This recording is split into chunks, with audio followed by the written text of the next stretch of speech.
Bonjour à tous et bienvenue sur The Turf. Aujourd'hui, nous allons évoquer le The 5 ordre du jour de ce mercredi 25 février 2026 qui se déroulera sur l'hippodrome de Paris-Vincennes. Ce sera la première course de cette réunion. C'est le prix de Sedan. C'est une course européenne avec un départ à l'autostart et donc une distance de 2100 mètres de la grande piste de Vincennes. C'est une course réservée exclusivement aux 7 à 11 ans inclus, n'ayant pas gagné 222 000 euros.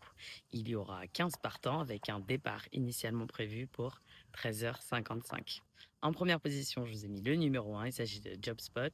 Sa dernière course était tout simplement spectaculaire. Quand il s'est imposé, il est parti au galop et a perdu plusieurs mètres de course et est revenu s'imposer avec classe. Aujourd'hui, il bénéficiera du départ à l'autostart pour s'élancer au trot et si c'est le cas, il ne devrait logiquement pas avoir de course et il devrait s'imposer facilement.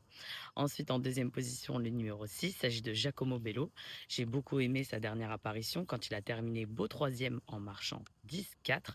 Il est très régulier et appliqué, son pilote le connaît bien. S'il parvient à lui donner un parcours à son avantage, il a bien évidemment sa place sur le podium. Ensuite, en troisième position, le numéro 10, il s'agit de Diva Del Ronco. Elle fait partie des plus jeunes, elle aussi, elle vient de très bien s'imposer, ce qui prouve qu'elle est en forme. Certes, elle devra s'élancer en deuxième ligne, mais elle partira derrière mon favori du jour, le numéro 1. Redoutable lorsqu'elle est présentée déférée des 4, j'en attends une belle performance et je compte sur elle également. Ensuite, en quatrième position, le numéro 7, il s'agit de Bayard. Quant à lui, s'il répète sa performance du 16 novembre, il peut jouer un rôle dans cette épreuve. Il a joué de malchance depuis, il sera présenté avec un peu de fraîcheur et associé à Mathieu Abrivard qui le connaît bien. L'engagement est bon, sauf un cartade, sa place est dans notre The 5 ordre du jour. Ensuite, en cinquième position, le numéro 15, il s'agit de Dylan Dogfont.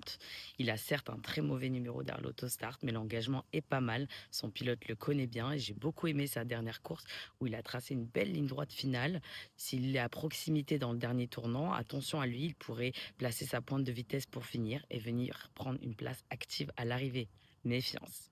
Ensuite, en sixième position, le numéro 8, il s'agit de Horizon Demi. Il n'a pas été très performant en dernier lieu, j'attends qu'il nous rassure. S'il remontre en tout cas son vrai visage, évidemment qu'il a les moyens de bien faire, on va garder un œil sur sa candidature.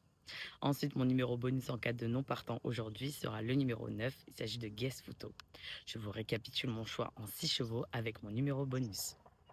As, 6, 10, 7, 15, 8 et mon numéro bonus, le 9. Pour les jeux simples, on part direction l'hippodrome de Cannes-sur-Mer dans la course numéro 1 avec le numéro 4. Il s'agit de I Love Jocelyn. Très performant lorsqu'il est présenté déféré des 4 pieds, il est associé à la forme de l'écurie d'Orieux, c'est une première chance. Ensuite, dans la course numéro 2 avec le numéro 9, il s'agit de Jeanna d'Armor. Elle nous vient de loin et peut venir accrocher un podium avec le bon parcours. Ensuite, dans la course numéro 5 avec le numéro 10, il s'agit de Morea. Elle est bien engagée et a fait le déplacement avec de sérieuses ambitions. C'est une première chance. Ensuite, dans la course numéro 8 avec le numéro 4, il s'agit de Enaoz. S'il répète sa dernière performance, c'est une belle première chance. Sauf incident, il devrait remporter cette épreuve. Demain, vous retrouverez Hugo Caro pour le The 5 ordre de Cannes-sur-Mer. Quant à nous, on se retrouve après-demain, le vendredi 27 février pour Vincennes. N'oubliez pas de vous abonner à la chaîne The Turf en activant la cloche pour ne rien louper. N'oubliez pas aussi, bien évidemment, les mentions légales et le jeu responsable qui s'afficheront toujours sur votre écran. Et quant à moi, il ne me reste plus qu'à vous souhaiter à tous bonne chance.